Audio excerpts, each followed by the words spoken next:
Welcome to the Quilt Block Studio featuring Painter's Palette by Paintbrush Studio. Today we are making the Road to California block.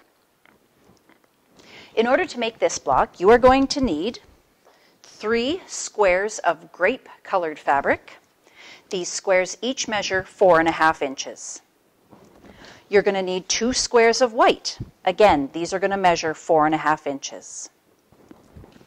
You're going to cut 2 squares of a lavender, or this color is called sachet.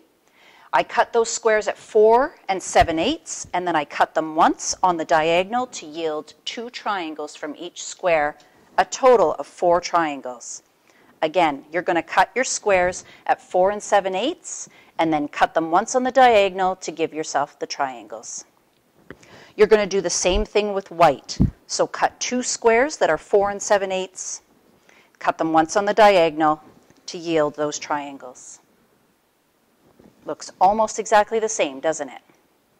I'd like you to start piecing with the 2 different triangles. You're going to piece the purple to the white, stitch a 1/4 inch seam, and repeat 4 times. That's going to give you 4 of these little guys. Next, you're going to lay out your block in its rows, and you're going to stitch the rows together. To finish the block off, join your 3 rows to one another, and just like magic, you've got a Road to California block. Thanks for watching. We'll see you next time.